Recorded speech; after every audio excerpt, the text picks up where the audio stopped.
The first time they dragged her into the dusty auction yard of Santa Fe, she bit through a rancher's hand so hard his scream echoed off the adobe walls like a gunshot. Crowd roared with laughter and disgust.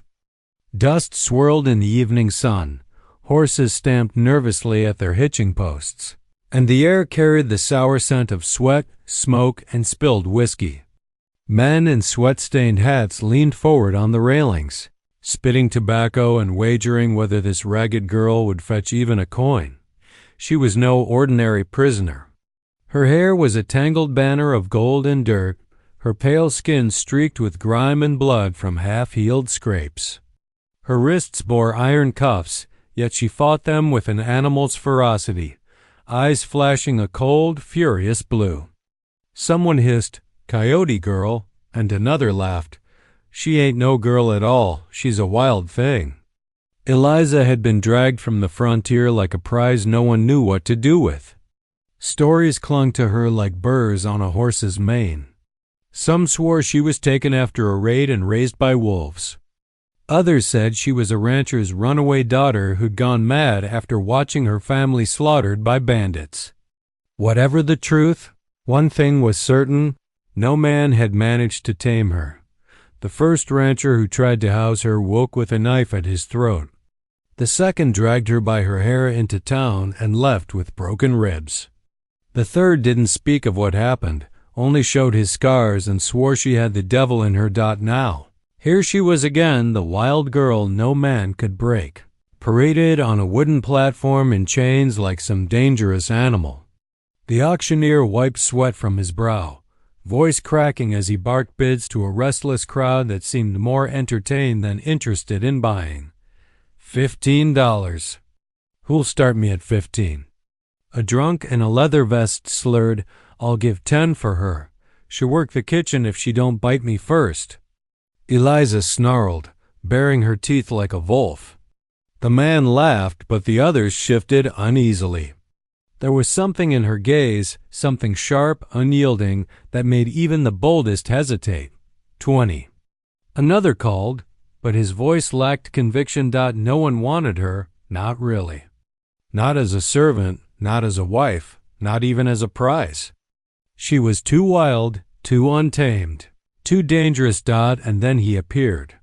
The sound of hoofbeats carried over the murmurs, steady and calm, unlike the restless clatter of town horses.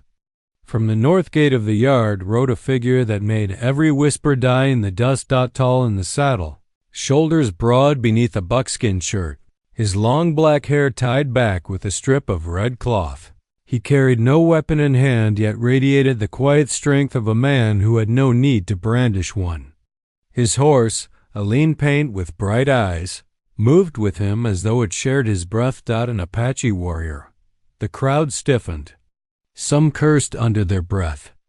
Others crossed their arms and muttered darkly. The auctioneer faltered, sweat rolling down his cheek. This was not the kind of buyer he had expected. The warrior dismounted without a word, boots striking the packed earth. His gaze fixed on the girl. He did not laugh, he did not sneer, he did not taunt. His black eyes met her wild blue ones, and for the first time that day, Eliza stopped fighting. The silence stretched taut as a rope. The auctioneer cleared his throat nervously. What'll you bid, stranger?" The warrior reached into a leather pouch at his belt. Silver coins clinked as he laid them, one by one, on the wooden table more than any man had offered all night. Gasps rippled through the crowd. Some spat angrily, muttering about savages and heathen money. Others stared, curious. But none challenged him. Eliza lifted her chin, her face streaked with sweat and dirt. For the first time, she didn't spit or snarl. She only stared at the warrior who had bought her freedom, or perhaps her cage. Her breath caught in her chest. Something in him was different from the others. He didn't look at her like property or like a problem to be solved.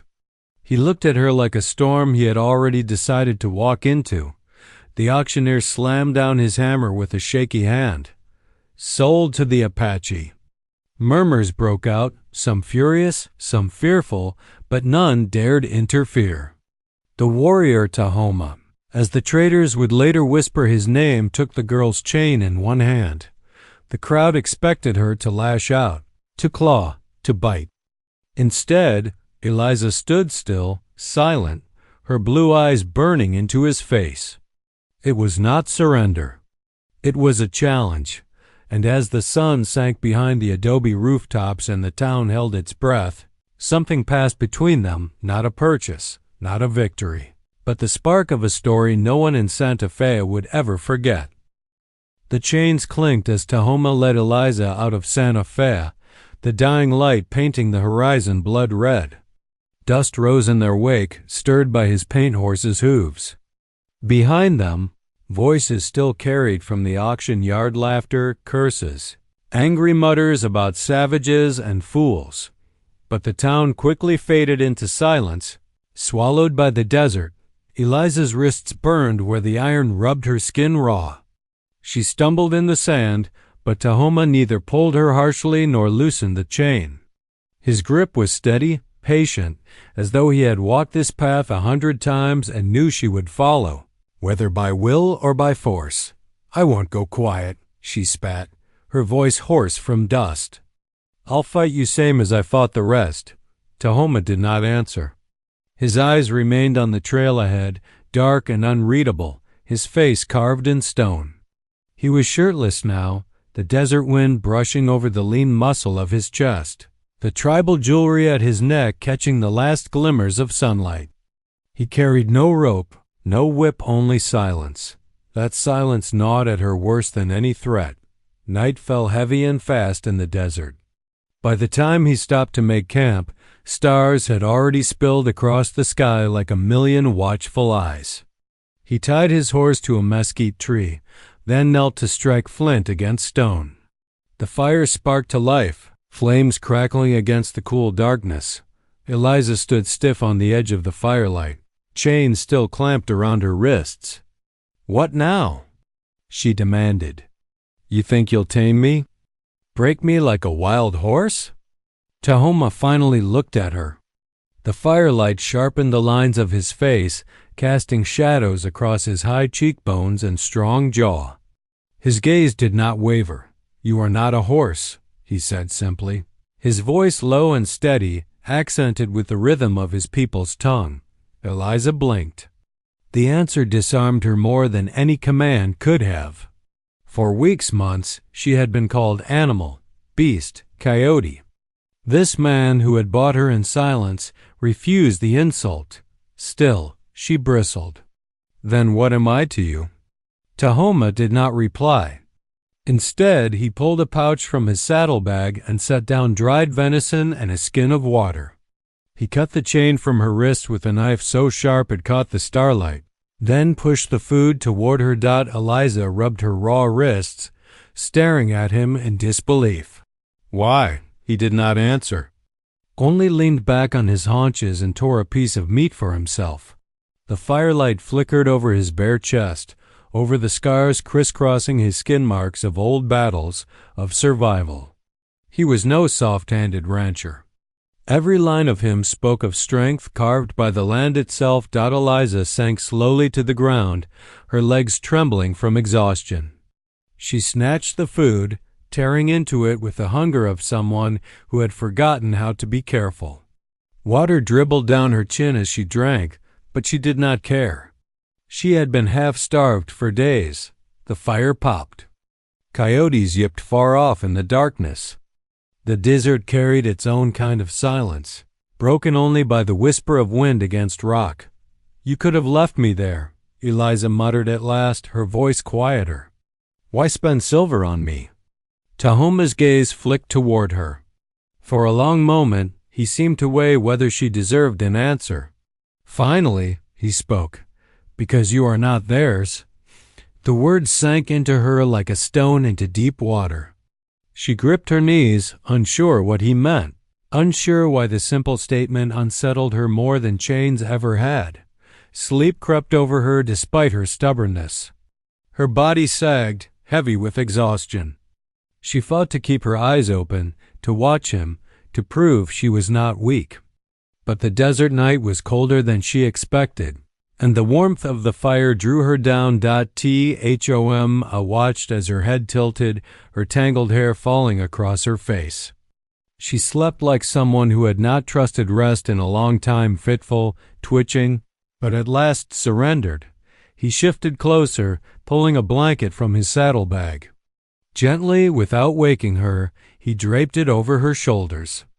The girl who had bitten and clawed and fought every man who touched her did not stir. Above them, the stars burned bright and silent. And in the quiet firelight, Tahoma knew this was no ordinary journey. The girl was not a prize, not a servant, not even a burden. She was a storm. And somehow he had walked straight into it. Dawn painted the desert in pale gold when Eliza stirred awake. The fire had burned to ash, and the chill of the night still clung to her skin beneath the blanket draped across her shoulders. For one fleeting moment, she felt warmth, not from the fire, not from the blanket, but from the strange realization that someone had cared enough to cover her while she slept. Then she remembered where she was. Her eyes snapped open. The Apache warrior was crouched by the horse, tightening the saddle cinch, his broad back outlined against the rising sun. Shirtless, his skin was marked by scars that spoke of battles won and endured. His long black hair caught the light like a raven's wing, and his tribal jewelry beaded strands and leather bands seemed almost to belong to the desert itself. Eliza's fists clenched. This was her chance. Quiet as a fox, she slipped from the blanket, her bare feet brushing sand and stone. The camp was open, no fences, no walls, just endless desert. She could run. She could disappear. She darted toward the mesquite tree where the horse was tied, fingers reaching for the reins. If she could take the animal, she could outpace him, leave him stranded. But before her hand closed on the leather, a shadow fell across her. Tahoma stood there, calm as stone, his hand resting lightly on the reins she had almost grasped. He didn't raise his voice. He didn't strike her. He simply looked down at her with those steady black eyes, unflinching, patient, breath ragged from the burst of desperate hope. "Why don't you stop me?" she snapped, angry at his stillness. "Why don't you chain me like the rest?" "Because chains do not hold storms," he said quietly. The words stilled her more than any grip could have. She stared at him, her throat tight with something she could not name. He stepped aside, letting go of the reins. For a heartbeat, she thought he was giving her the choice. Her fingers hovered, trembling. She could take the horse. She could vanish into the horizon, but the desert beyond stretched endless, unforgiving. And she knew, deep down, that she would not survive alone. Her hand dropped. Tahoma nodded once, as though he had expected her decision all along. Without another word, he mounted the horse and offered her his hand. She glared at it. "I can walk." His mouth curved slightly, not quite a smile. "The desert is wide. Your feet will bleed before midday." Pride battled reason, but exhaustion won. Reluctantly, she placed her hand in his. His grip was firm but not crushing, steady as the earth itself. He pulled her up behind him, and the horse shifted beneath their weight. The morning ride was silent but not empty. The desert rolled out before them in waves of sand and stone, the wind carrying scents of sage and dust. Eliza clung to the saddle horn, careful not to lean into him, though the steady rhythm of his breathing seemed to pulse through her back. By midday, the sun blazed mercilessly. Tahoma stopped at a dry wash shaded by cottonwoods. He slid from the saddle and offered her water first, his canteen cool against her parched lips. "You treat me like—" She hesitated, searching for the word. "Like I'm not property." "You are not," he said simply, crouching to wash his hands in the trickle of water that seeped from the rocks. His certainty unsettled her. Every man in Santa Fe had looked at her like a thing to be used, broken, or thrown away. But this warrior, this stranger, saw her differently. Though she could not understand why. As the day stretched on, she tested him again. She lagged behind when they walked. She veered off the path, daring him to drag her back. Each time, he waited, patient as stone, until she returned on her own dot. By the time the second night fell, Eliza's fury had shifted into something more dangerous. Curiosity. As the fire crackled once more and coyotes howled in the distance, she finally asked, "Why me, Tahoma? Why buy the girl no man wanted?" He lifted his gaze from the flames, eyes dark and unreadable. For a long time he said nothing, the silence thick with weight. At last his voice broke through, low and even, because even storms have a place they belong. The fire popped, sending sparks into the night sky. Eliza's breath caught, her heart thudding hard against her ribs. For the first time since she had been dragged into that auction yard, she felt something she hadn't dared let herself feel in years. Hope. By the fourth day on the trail, Eliza's legs ached from riding, her throat dry from dust, but her spirit still burned stubborn. She had stopped trying to run, the desert made escape pointless, but every glance she stole at Tahoma only sharpened the question simmering inside her. When the canyon walls rose high and red around them, streaked with sunlight, she realized they were nearing his home. The land seemed to breathe differently here.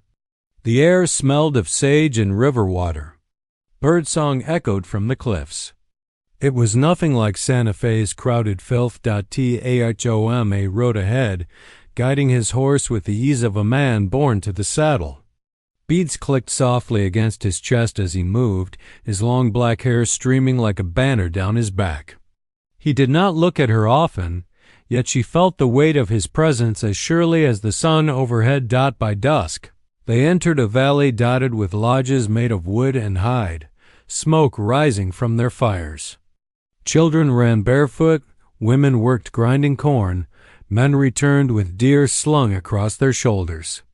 Heads turned sharply at the sight of Tahoma bringing in a white woman. Eliza felt their stares like needles. Some faces showed curiosity, others outright anger. A woman spat in the dirt as they passed. A young warrior tightened his grip on his bow, muttering words she couldn't understand. Her pulse hammered. "They hate me," she whispered under her breath. Tahoma's jaw tightened, but he said nothing. He dismounted and helped her down. When her feet touched the earth, the murmurs grew louder. An older man, his hair gray and his eyes sharp as flint, approached. He wore a necklace of bear claws, each tooth gleaming in the firelight. His gaze swept over Eliza, then fixed on Tahoma. "You bring trouble," the elder said in his own tongue. Eliza could not understand the words, but she understood the tone. Her shoulders stiffened. Tahoma replied in the same language, his voice calm but firm. The elder's frown deepened, yet he did not interrupt. When Tahoma finished, the elder spat in the dirt, shook his head, and walked away, the others following with hard eyes. Eliza turned to him, frustration boiling. "What did you tell him?" "That you are under my protection," Tahoma said simply. She laughed, bitter. "Your protection?" "They look ready to burn me alive." He met her gaze, unflinching. "Then they will have to go through me." The certainty in his voice startled her into silence. She didn't know what unsettled her more, their hatred or his quiet vow to stand between her and it. That night, Tahoma led her to a small fire apart from the others. He gave her food again, venison roasted on a spit and a blanket softer than the one before. But sleep did not come easy. She could feel eyes on her from the shadows. She could hear the whispers, sharp as knives. "Why?" she asked finally, staring into the flames. "Why bring me here?" "They don't want me. I don't belong." Tahoma sat across from her, the firelight deepening the lines of his chest, scars like rivers across his skin. His jewelry glinted, beads catching the glow. His eyes did not waver from hers. "Storms do not choose where they belong," he said. "They are carried by the wind. Sometimes the wind brings them to us." She clenched her jaw. "You speak in riddles." I don't understand. You will, he said. The silence stretched long. Then, to her shock, he reached for something at his side and placed it before her, a small carving of wood, shaped into the form of a horse. Its surface was smooth, worn from being handled many times. Eliza's breath caught. What is this? It was mine when I was a boy, Tahoma said. I give it to you now. She stared at him, then at the little horse. No one had ever given her a gift before, not since she could remember. Her throat tightened, words clawing but failing to escape. She turned away quickly, hiding her face in the shadows. The fire crackled between them, and for the first time since she had been dragged into Santa Fe in chains, Eliza felt the smallest seed of something she had long thought dead. Not just hope, belonging. The night air in the Apache village was heavy with suspicion. Fires burned low, crackling softly, while voices rose in tense debate. The villagers had seen Tahoma return before with food, with trophies of the hunt, with proof of his skill. But this time, he had brought back something else, something none of them expected. A white woman. Eliza stood wrapped in the blanket Tahoma had given her. She tried to keep her chin high, but her eyes darted nervously to the faces that surrounded her. Mothers pulled their children closer. Warriors folded their arms, glaring at her as though she were a poisonous snake ready to strike. An elder, gray-haired and stern, stepped forward. His name was Chano, a man respected for his wisdom and feared for his temper. His deep voice carried through the circle. Tahoma, he said, pointing a wrinkled finger at the young warrior. You bring danger to us. You bring the blood of outsiders into our home. Why? Have you forgotten what they did to our people? The crowd murmured in agreement. A woman shouted, She does not belong here. Eliza flinched but did not move. Tahoma stepped in front of her, his broad frame shielding her from the crowd. His voice, steady and low, cut through the noise. She is not a soldier. She is not armed.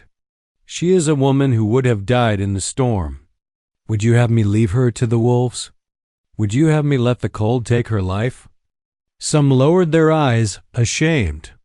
Others remained hard as stone. She is a burden, Chano snapped. And burdens become danger when soldiers come looking. Do you want their rifles at our doors? Tahoma's long black hair gleamed in the firelight as he shook his head. The soldiers do not care for her. If they had, she would not have been left in the woods.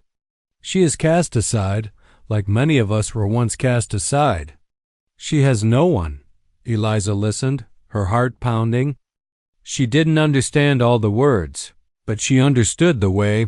Tahoma stood before her like a shield of flesh and bone against a world ready to devour her. Another warrior, younger and angrier, spat at the ground. She will betray us. They always do. Eliza's cheeks burned. She wanted to shout that she wasn't like them, that she had no loyalty to the people who had abandoned her. But her throat closed up. The words would not come. Instead, she took a trembling step forward. Every gaze fell on her. The fire popped, sending sparks into the night. I mean no harm, she said softly, her voice breaking the silence. Her accent sounded strange to their ears, but the meaning was clear enough. I only wish to live, please. Her words were fragile, like a thread stretched across a canyon, ready to snap. The villagers muttered again, some dismissing her plea, others uncertain. Chano's face twisted with doubt, but before he could speak again, a woman from the back stepped forward. She was tall, with braids streaked by silver and a face worn by years of hardship. She can help, the woman said. Even the smallest bird can gather twigs for the nest. Let her prove herself before we cast her out. It was Nala, one of the oldest women in the village, known for her fairness. Her voice carried weight. Chano scowled, but he did not argue with her. Instead, he turned back to Tahoma. Then she is your responsibility. If she brings trouble, The blood will be on your hands." The crowd slowly dispersed, though many eyes still lingered with suspicion. Eliza exhaled, realizing she had been holding her breath. Tahoma turned to her, his expression unreadable in the firelight. "You are safe for now," he said. "For now," she echoed, clutching the blanket tighter. As they walked toward the small lodge where Tahoma had arranged a place for her to sleep, Eliza felt the weight of 100 stares on her back. She knew she was not welcome, but for the first time since the storm, she felt something she hadn't dared to feel before. Hope. And though Tahoma did not say it, he felt it too. Something unspoken had been set in motion that night, something neither of them could yet name. The morning sun crept over the jagged hills, staining the sky in hues of rose and gold. Smoke from dying campfires curled upward, mixing with the scent of sage and horse sweat. The Apache village stirred to life, children darting between lodges, women grinding corn, men preparing for the day's hunt. Yet, in every glance cast toward her, Eliza felt the sting of rejection. She sat just outside Tahoma's lodge, clutching the blanket tighter around her shoulders. The whispers had not ceased through the night. She had slept little, the sound of drums in the distance mingling with her racing thoughts. Would they truly let her stay? Or would she be cast back into the wilderness, alone? A shadow fell across her. She looked up to see Nile, the elder woman who had spoken in her defense the night before. The old woman's face was lined but not unkind. In her hands she carried a woven basket filled with maize. "If you stay," Nahal said in halting English, "you must work. No one here eats free." Eliza nodded quickly, relief washing through her at the chance to prove herself. She reached for the basket, though her hands trembled. Nahal studied her carefully, then turned toward the grinding stones laid out by the women. "She will work beside us," Nahal announced in their tongue. The women exchanged looks, some skeptical, some curious, but none spoke against her. Tahoma watched from a distance, his arms crossed, his tall frame outlined by the morning light. He said nothing, but his eyes never strayed far from her. Eliza knelt by the grinding stones, imitating the others. The rough stone bit at her palms as she pushed the pestle back and forth. Her shoulders ached, but she forced herself to keep moving to match their rhythm. The women did not smile, but neither did they push her away. That was something. By midday, her hands were raw and her arms sore, but she stayed at her task. Sweat ran down her face and grit gathered under her nails. She thought of the storm that nearly killed her, of the hollow emptiness of dying alone. No, she would not fail here. As the sun climbed high, shouts broke the routine. A group of children came running into the village, breathless and wide-eyed. "Horses!" one cried. "Horses at the river!" The men reacted at once, grabbing bows, rifles, and spears. Tahoma strode forward, his long hair swinging as he barked orders. "Stay with the women and children." Eliza's heart hammered. She rose instinctively, scanning the hills. Dust rose in the distance, the unmistakable sign of riders approaching. Soldiers or settlers? The women hurried the children inside the lodges. Nahal seized Eliza's wrist, tugging her toward cover, but Eliza pulled free. Something in her refused to cower. Tahoma mounted his horse, his body gleaming in the fierce sun, tribal jewelry glinting against his chest. He looked like a spirit carved from the earth itself, unyielding, proud. The other warriors lined up beside him, ready to meet whatever danger came. The riders emerged from the dust. Not soldiers. Traders armed, yes, but not in uniform. Still, tension coiled tight in the air as they dismounted, eyeing the Apache warriors with a mixture of caution and arrogance. Their leader, a bearded man with a scar across his cheek, smirked. "We come to trade," he called out. His eyes roamed, and when they landed on Eliza standing at the edge of the women, his smirk widened. Well, What's this? One of your captives? A ripple of unease moved through the crowd. Eliza froze. The man's words cut sharper than any knife. Tahoma urged his horse forward, placing himself between the traders, Gaze and Eliza. She is not yours to name, he said coldly. The scarred man laughed. Looks to me like she don't belong here. Maybe she'd be better off with us. His men chuckled. But no one missed the menace in their tone. Eliza's breath caught in her throat. For the first time, she understood the fragile thread by which her life hung. She was a stranger in both worlds claimed by neither. And now, with a single word, she could be torn away again. Tahoma's jaw tightened. His hand rested on the hilt of his knife, his body coiled like a panther about to strike. Around him, the warriors tensed, their eyes sharp, their bows half-dash raised. Eliza realized with startling clarity if she were taken. If they dragged her away, no one else would fight for her. No one except him. And in that moment, she no longer saw him as merely the warrior who had saved her.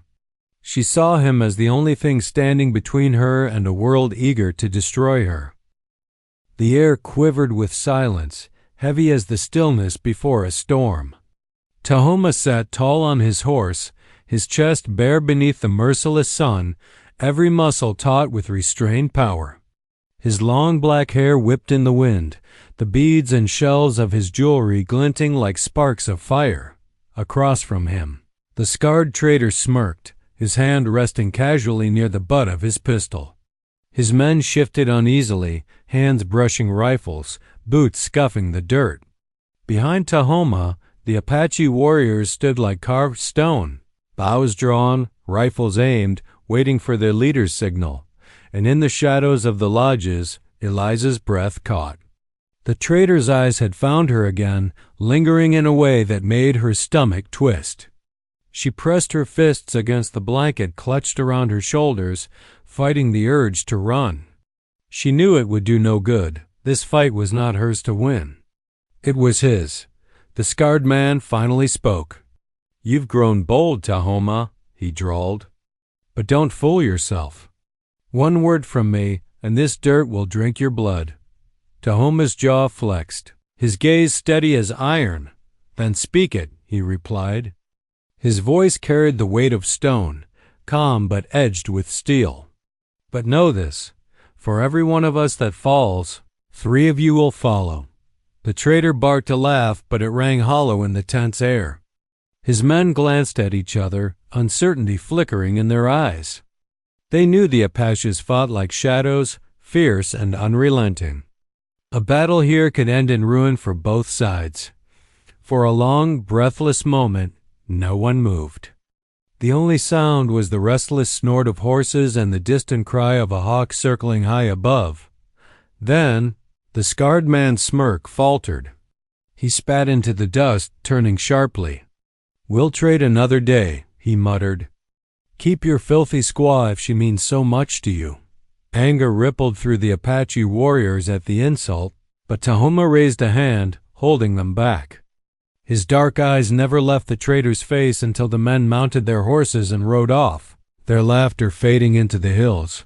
Only when the dust had settled did the village exhale as one. Children peeked from behind lodges, women whispered, and the warriors lowered their weapons.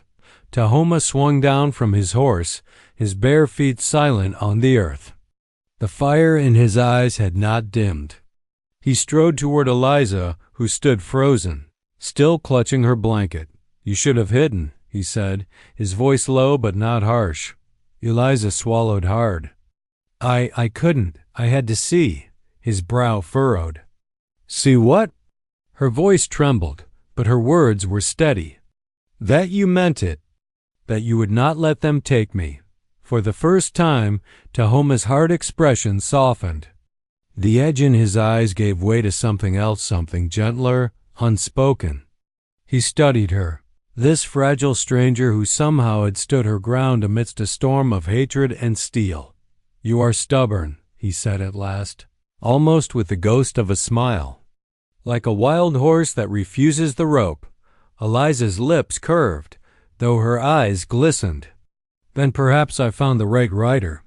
A flicker of surprise crossed his face at her boldness, but it did not offend him. Instead, he inclined his head, acknowledging her spirit. The villagers gathered, whispering among themselves. Some still glared, but others looked at Eliza differently now. They had seen her face danger without running. They had seen Tahoma risk everything to protect her. Nalho, the elder woman, stepped forward. Her voice was calm, but it carried weight. If she is wild, then let her be wild among us. She has proven her courage. The murmurs rose again, softer this time, less filled with venom. Acceptance did not come swiftly, but it had begun to take root. That night, as the fires burned low and the village settled into uneasy peace, Eliza sat by the lodge with Tahoma at her side. The stars stretched endless above, cold and bright against the dark. "Do you regret it?" she asked quietly. "Bringing you here?" He said. He shook his head. "No. What I regret is that the world will never stop trying to take what it cannot understand." Her hand, small and pale, trembled as it reached for his. For a moment, she feared he might pull away.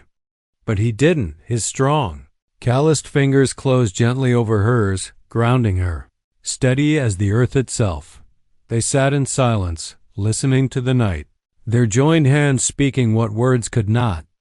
In the heart of the desert, amid suspicion and danger, something had begun between them, something fierce, fragile, and unbreakable. And though Eliza did not yet know the future, she knew this. She was no longer alone.